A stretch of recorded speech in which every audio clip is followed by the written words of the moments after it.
My fiancée left me on my birthday with a letter, but not long after came back with 1,000 pleas. She thought I'd be waiting, that I'd crumble, that I'd forgive the betrayal she wrapped in silence and excuses. But what she didn't know was that the moment she walked out that door, I stopped being the man she thought she could walk over. This isn't a story about heartbreak. It's about what happens when the one you underestimated becomes the one you regret losing. 6 months ago, I thought I was on the verge of the next chapter of my life. I was 36, working steadily as a civil engineer at a mid-sized firm, and engaged to Andrea, 31, who I'd been with for 4 years. We lived in my house, 3 bedrooms, a modest yard, quiet neighborhood. I bought it after my dad passed away, using the money he left me for the down payment. Not luxurious, but it was ours. I grew up in a working-class family. My dad was a plumber. My mom worked as a school secretary. They gave everything they had so I could go to engineering school. I still remember my dad's 1989 Chevy Silverado.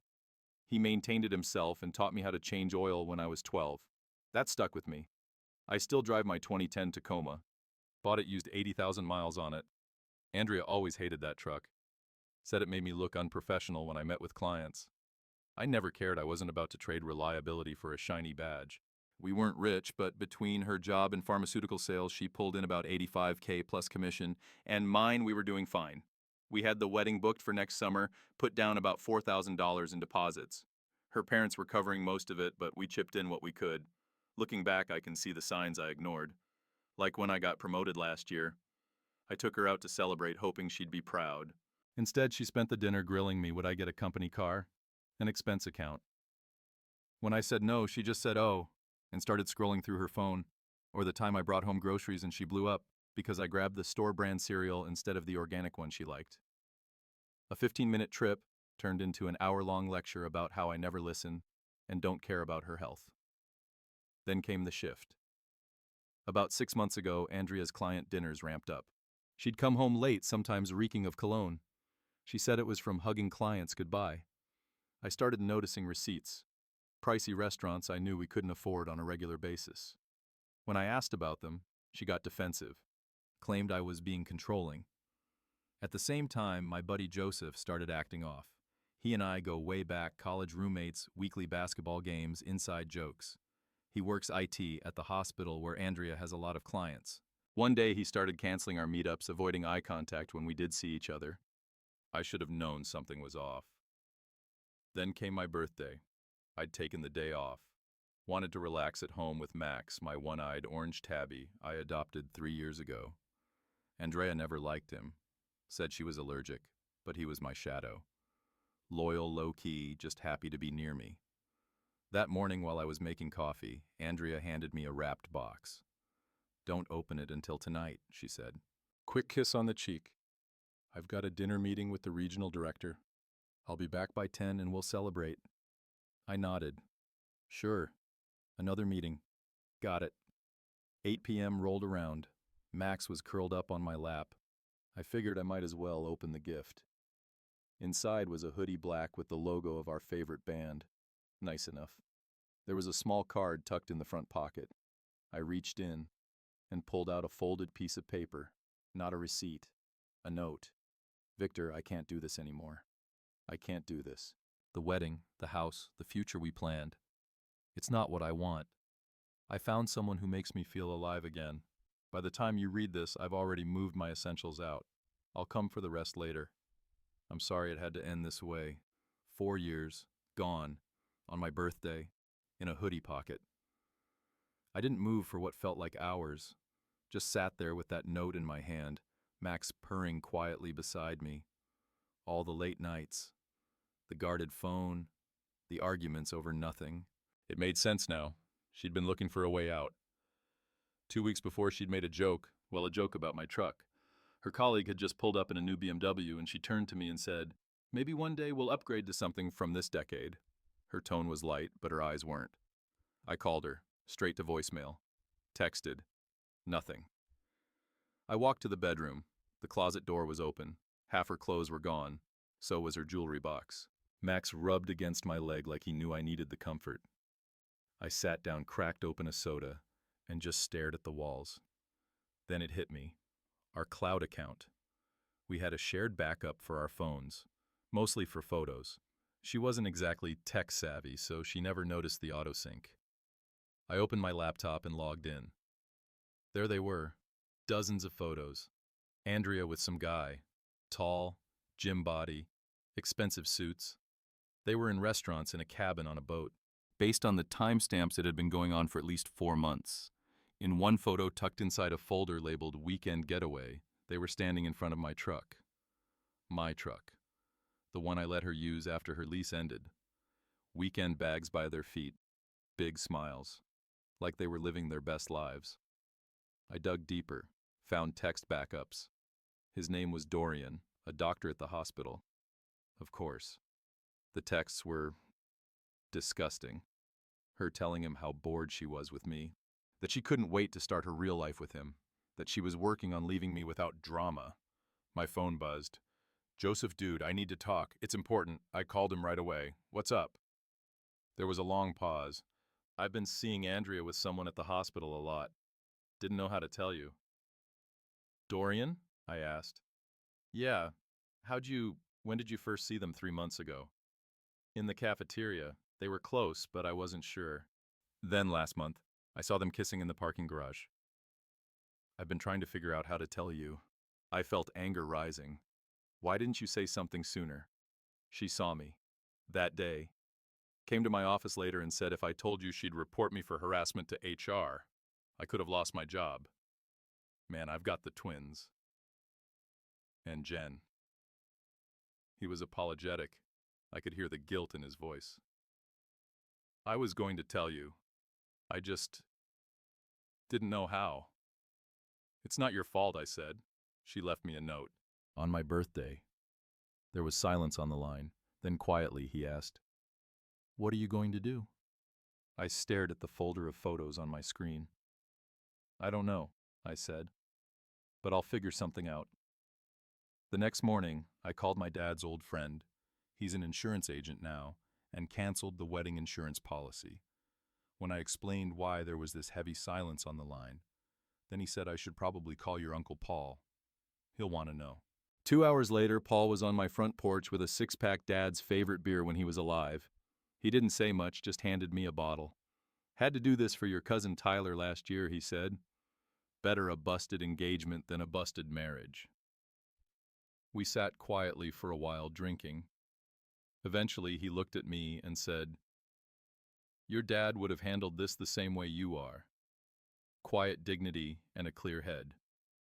Coming from Paul, that meant everything. He's not the sentimental type. I decided to take the week off work. I needed time to think and, more importantly, to get my house back in order, literally and figuratively. First thing I did, changed all the locks. Next, I combed through our finances.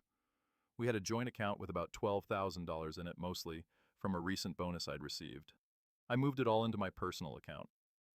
I figured she'd already taken enough. Then I called the wedding venue and our photographer. Explained the situation, asked if the deposits could be transferred to my name. Diane, the venue manager, was surprisingly understanding. "You'd be shocked how often this happens," she said. That didn't make me feel better, but it helped. After that, I created a folder. A meticulous one. Screenshots of everything, photos, text messages, organized by date. I didn't know what I'd do with it yet, but I knew I needed to have it, just in case. Every night that week, I stayed up until 2 or 3 a.m., digging. I found Dorian's profile on the hospital website, chief neurosurgeon. Harvard Med. The whole package. Picture perfect. I made a spreadsheet matching Andrea's late meetings to Dorian's surgery schedule. Interesting overlaps. I scoured his LinkedIn, too. There were gaps in his employment history that didn't make sense. Then I accessed Andrea's Instagram through our shared iPad. Every like, every comment. I tracked interactions going back 6 months. It was all there, hiding in plain sight. On day 4, she finally called. "Victor, we need to talk about the rest of my things." "No hello, no apology, just business." "Your things are fine," I said. "I'll come by tomorrow around 6 to pick everything up." I changed the locks. "You what?" "You can't do that. Half that house is basically mine." I laughed. "Really?" "Your name's not on the deed, or the mortgage. You've never paid a property tax bill, never covered the insurance. So please tell me what half exactly is yours. We're engaged, she snapped.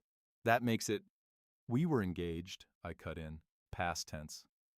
Just like how you were faithful. We're honest. We're gonna marry me, all past tense now. There was a long silence.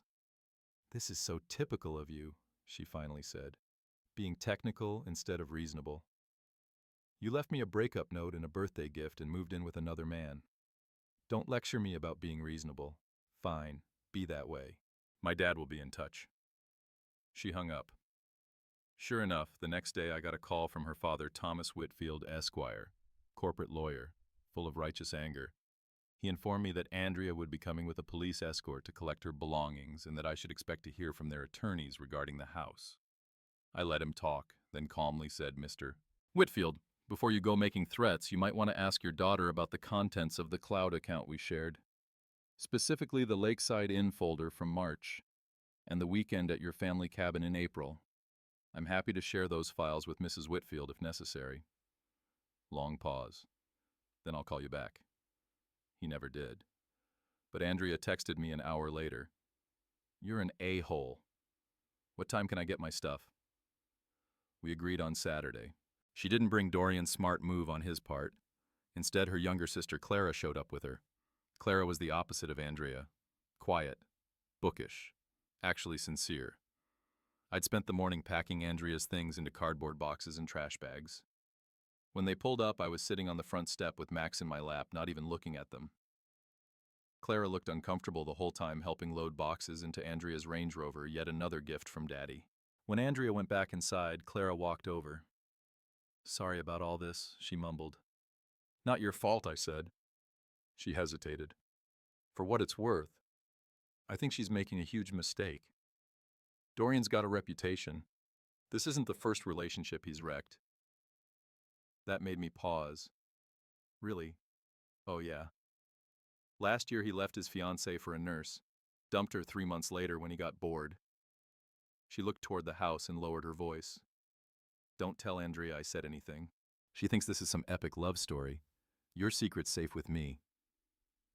That night Clara called. There's something you should know. Andrea took some things that weren't hers.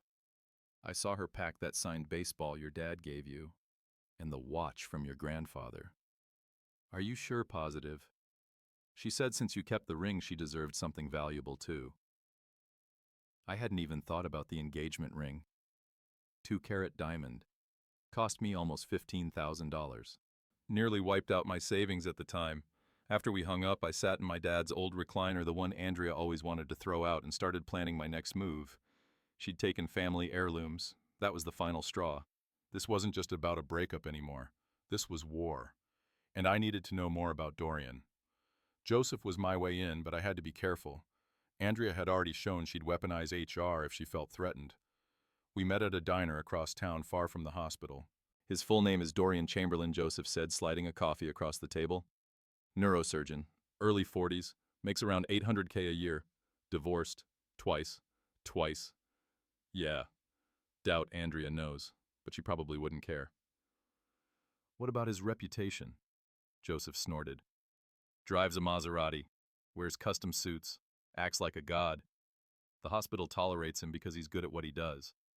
But he's on thin ice. Complaints about how he treats nurses.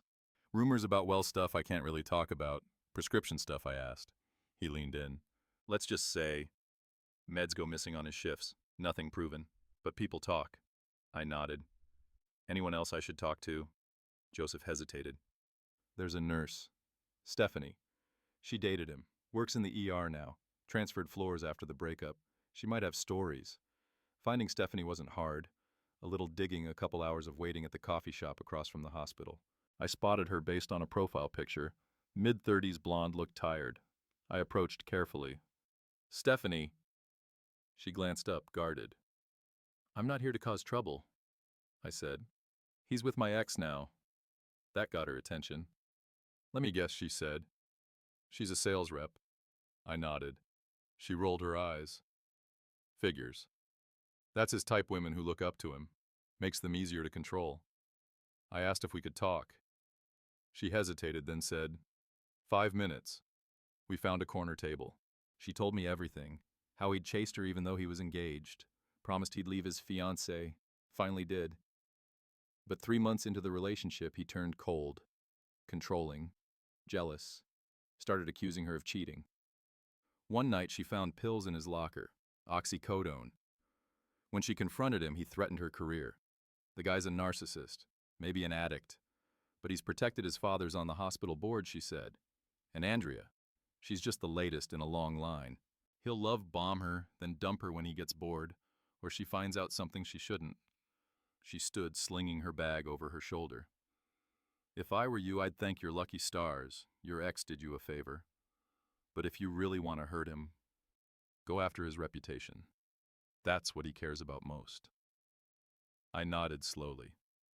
And just like that, the plan began to form. The next morning, my phone buzzed with a text from Thomas Whitfield, Andrea's father. Meet me tomorrow, 2 p.m. Riverfront Cafe. Come alone. That caught me off guard. The man hadn't exactly been friendly during our last interaction. Still, I was curious. I got there early the next day, picked a table in the corner with a clear view of the door.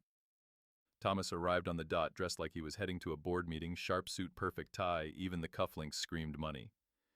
But his stride faltered when he saw me already seated. That told me more than anything else. He didn't waste time. I want to discuss your evidence, he began, and how we can resolve this situation amicably. You mean the photos of your daughter cheating on me? The text messages where she plots how to leave me quietly? Or maybe the ones taken at your family cabin? That one hit. His jaw twitched. I had no idea they were using the property, he said after a moment. Well, they were. Very thoroughly, I replied. He cleared his throat and looked around nervously. What exactly do you want? My dad's signed baseball, my grandfather's watch, both of which she stole, and the $4,000 in wedding deposits. That's all. He gave a slow nod. I'll get your items back. You'll have them by the end of the week. He stood about to leave, then paused. For what it's worth, I don't approve of how she handled this. Her mother and I raised her better. As he turned to walk away, I called after him. One more thing. Tell Andrea that if anything else of mine disappears, those photos go straight to your wife, and your law partners, and your golf buddies. 3 days later, a courier dropped off a package at my office, baseball watch cashier's check for $4,000. No note. I didn't expect one. That evening, Clara texted, "Can we meet? It's important." We met at a quiet bar downtown. Clara looked tired, anxious. She fidgeted with her drink for a while before speaking.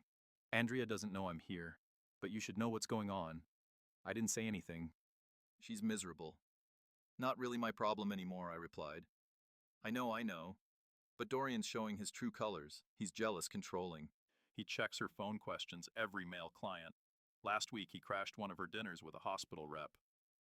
Again, I stayed quiet. She's even talking about quitting her job because he doesn't like her being around male doctors. I raised an eyebrow.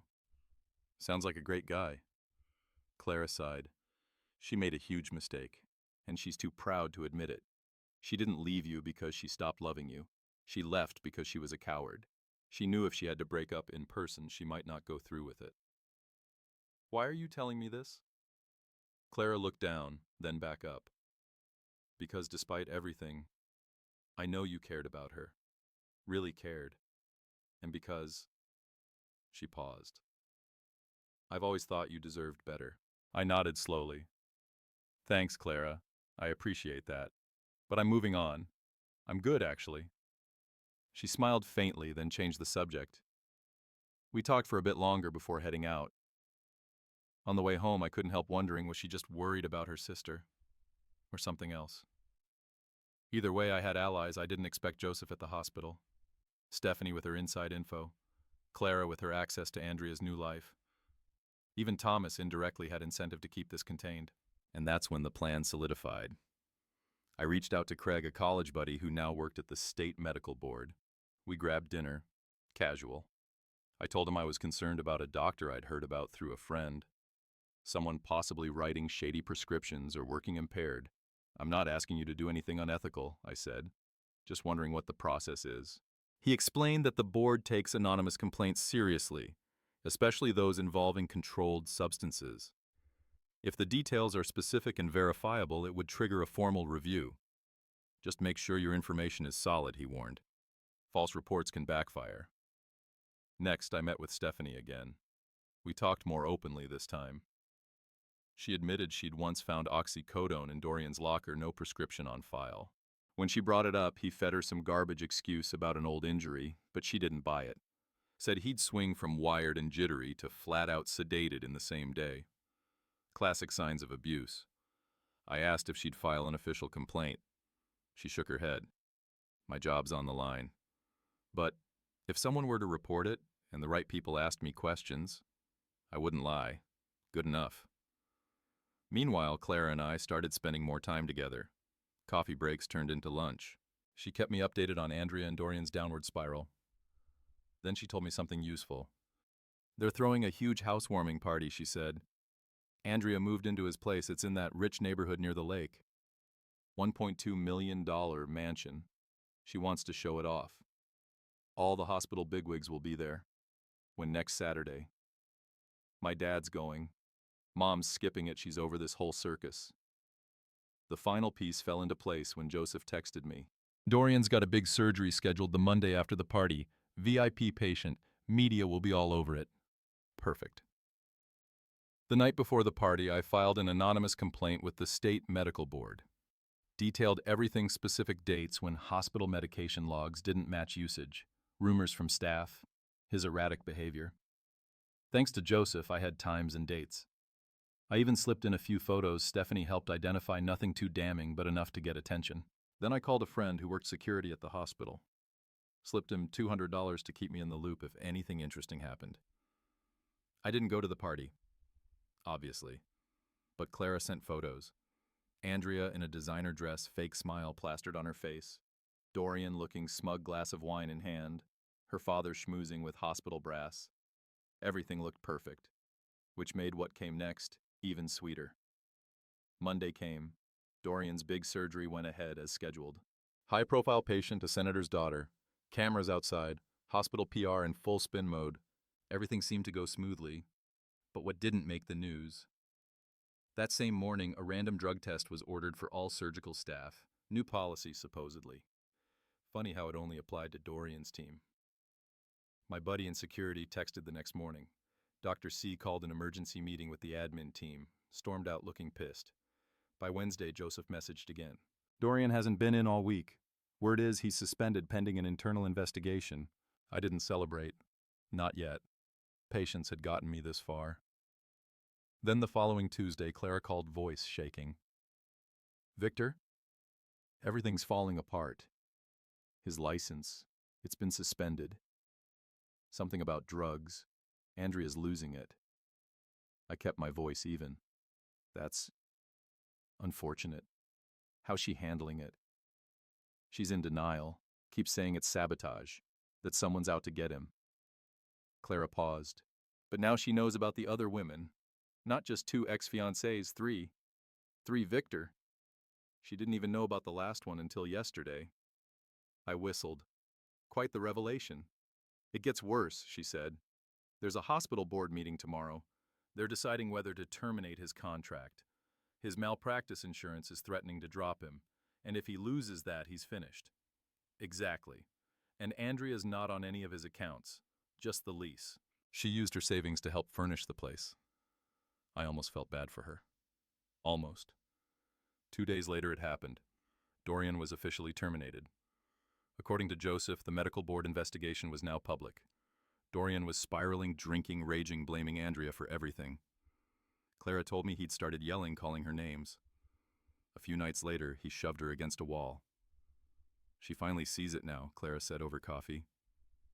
But she's scared. Trapped. She has nowhere to go, and she's too proud to ask for help. Even Dad offered, but she won't take it. I nodded, sipping my coffee. Karma's a bitch. That night around 2 a.m., my doorbell rang.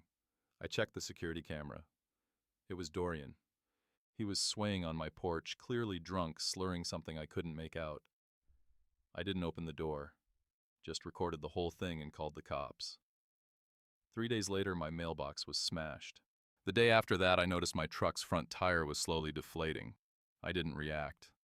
I just quietly upgraded my security system, added more cameras, motion lights, full perimeter coverage, and I documented everything. Thursday evening, another ring at the door. I checked the camera, expecting more nonsense. It was Andrea. She looked rough. Smudged makeup, red eyes, clothes that didn't fit her usual polished look. I debated not answering, but curiosity won out. I opened the door barely and stood in the frame. "What do you want, Victor, please? I need to talk.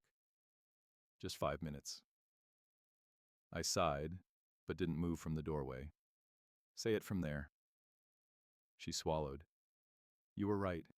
About everything." Dorian lied. About his past. About money. Even about his health. I didn't respond. I made a mistake. A horrible mistake. The worst of my life. Still nothing from me. I had everything with you, security, honesty, love, and I threw it away for some fantasy that fell apart in months. I folded my arms, still not seeing how that's my problem. She bit her lip. "I need help. His license is probably gone for good. The condo's going into foreclosure. He's drinking constantly. He's scary now. Last night he pushed me, hard. Call the police. He knows things about my job. If this gets out, I could lose everything. My parents are out of town. Claire's place is too small. I have nowhere else to go."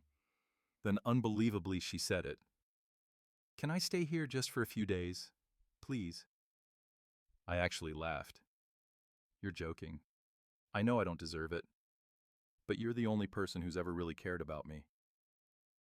I held up a hand. "Stop." Her eyes widened. The woman I cared about wouldn't have left a coward's note and a birthday gift. Wouldn't have stolen family heirlooms. Wouldn't have moved in with another man without blinking. She tried again. I was confused. He manipulated me. "No. You made choices. Now you get to live with the consequences." And just like that, her tone flipped. The mask dropped. "So that's it," she snapped. "You're just gonna leave me with nothing after 4 years together. Funny how that works. By the way, how's Dorian's career going?" Her mouth dropped open. "It was you," she whispered. "You reported him." I shrugged. "Someone had to. Can't have an impaired surgeon cutting open VIPs, right? Think of it as my civic duty. You ruined his life, no. He did that. I just made sure the right people were watching." I stepped closer. "And for what it's worth, I didn't do it alone." Her eyes narrowed. "Clara, and Stephanie, and Joseph. Turns out, people don't like being used and discarded." I started closing the door. "You should remember that, for your next relationship." The next morning, Dorian came back, drunk again. This time at 11 in the morning. He pounded on my door, shouting my name, slurring threats, demanding I come outside. I didn't. I just watched from my living room as the security cameras recorded everything again. Then I called the cops again. They showed up within 15 minutes and escorted him off my property. He was warned that if he came back, they'd arrest him for trespassing and public intoxication. I filed another report. More documentation. Later that week, my doorbell rang once more. This time it was Thomas Whitfield, Andrea's father. He looked like a man who hadn't slept. No suit this time, just jeans, a pressed shirt, and a weathered expression. "Victor," he began. "I understand there have been some unfortunate developments with Dorian's situation." "Very unfortunate," I said flatly. "Addiction's a serious thing." He cleared his throat. "Andrea finds herself in a difficult position." "She certainly does." Thomas shifted uncomfortably. "I know you two have history, complicated history, but as her father, I'm worried. She's in a vulnerable place. I was hoping we could come to some arrangement. A temporary truce." I raised an eyebrow. "What kind of arrangement?" "She needs a place to stay. Somewhere safe. Somewhere stable. Just until she gets back on her feet. You want me to take her in?" He nodded. "She wouldn't ask you herself. Too proud." But you're asking me to house the same woman who cheated on me, stole from me, and then tried to claim ownership of a house she never paid a dime for." He sighed. "I understand, it's unusual. Unusual. Try delusional. I'm prepared to compensate you," he said. 20,000. No strings attached. 1 or 2 months max." I stared at him. "You're offering me $20,000 to clean up your daughter's mess. I'm trying to protect her." I shook my head. Where was this concern when she was moving in with a man you knew was still married? That stopped him cold. His mouth opened, then shut. "You didn't know," I asked, letting it hang. "How do you know he was married?"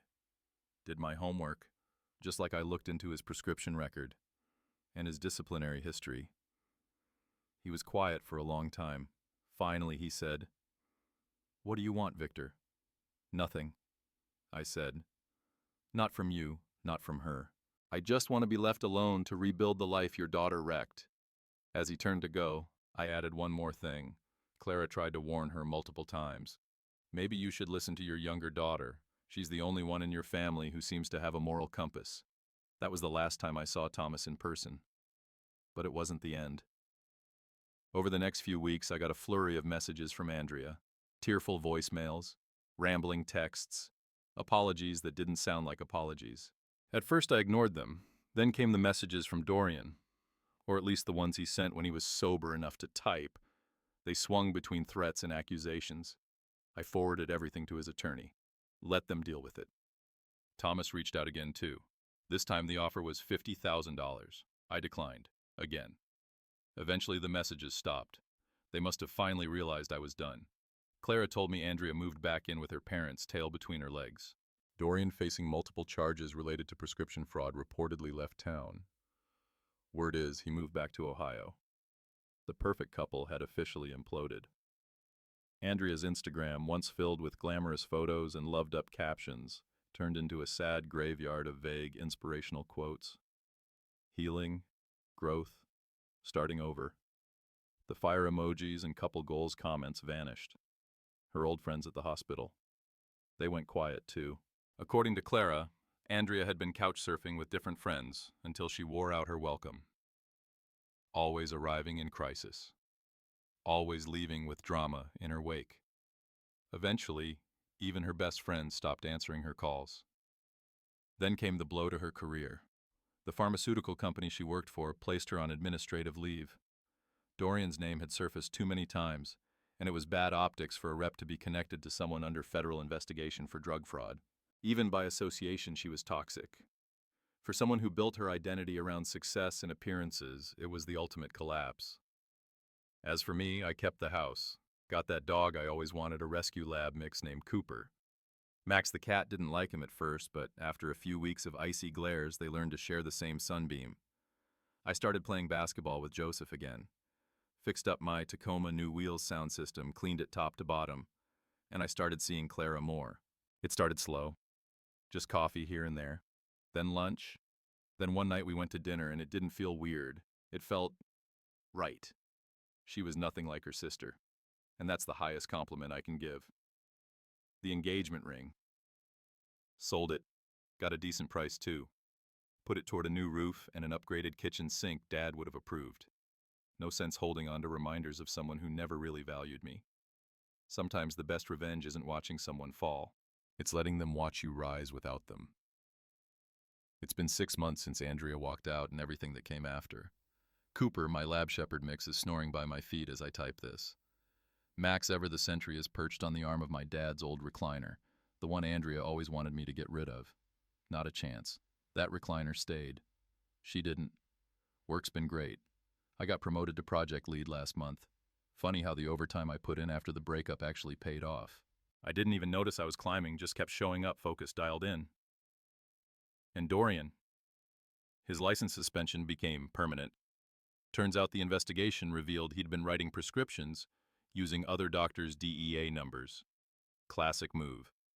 Now he's facing criminal charges and will probably never practice medicine again. Last I heard from Joseph, Dorian filed for bankruptcy. Lost the $1.2 million mansion. Maserati got repossessed. In fact, someone filmed it getting towed from the hospital parking lot. Joseph says that video made the rounds among the hospital staff like wildfire. Andrea tried to salvage her career, but being tied to Dorian tanked her reputation. Hardened to sell pharmaceuticals to doctors when your ex lost his license for illegal prescriptions and your name's all over the scandal. She ended up at a smaller company, way less pay, way less prestige. Word is she's been stuck in limbo ever since. Last week I saw her again. I was pulling up to a light in my freshly detailed Tacoma new wheels, polished just the way I like it. She was in her dad's old Honda, no makeup, hair up in a messy bun, tired, worn out. Our eyes met. I didn't react, just turned my head, looked at the road and drove off. That one moment seemed to hit her harder than anything I could have said. As for Thomas, his mess didn't end with Andrea. Apparently someone leaked the cabin photos to his wife, wasn't me. Swear. Clara says the fallout was brutal, huge fight. His wife found out he'd been covering for Andrea the whole time and that Dorian had been a family friend. According to Clara, Thomas spent a month sleeping in his office. Funny how secrets have a way of slipping out when people forget who has the originals. Speaking of Clara, remember those coffee meetups they turned into dinner dates? We took it slow, both of us hesitant for obvious reasons. But there was something real there. Something steady, honest, no games, no drama, just quiet, steady companionship. Andrea found out 3 weeks ago. She walked into her parents' place, saw us having dinner with them. The meltdown was nuclear. Accusations of betrayal, crying, yelling that I was using Clara to get back at her. Clara, who I'd always seen as the quiet one, stood up and shut it all down with 5 simple words. Not everything is about you. I'd never been prouder. It's ironic. Andrea gave up something solid for a fantasy that crumbled. And in the ashes, I found something real with someone who was right there the whole time. Her parents have been supportive, especially her mom. I think they see it as a sort of karmic correction. The daughter they trusted the least is the one they're now proudest of. And me? I'm at peace. I've got my house, my dog, my cat, my truck. A job I'm proud of. A woman who sees me for who I am, not who I could become if I just upgraded my life to fit some image. Andrea's world fell apart because it was built on appearances. Mine stayed standing because it was built on something real. And as for Dorian, let's just say the better man she left me for turned out to be the worst kind of lesson. So that's it, Reddit. Thanks for sticking with me through this whole mess. Now tell me, guys, if you were in my shoes, how would you have handled it?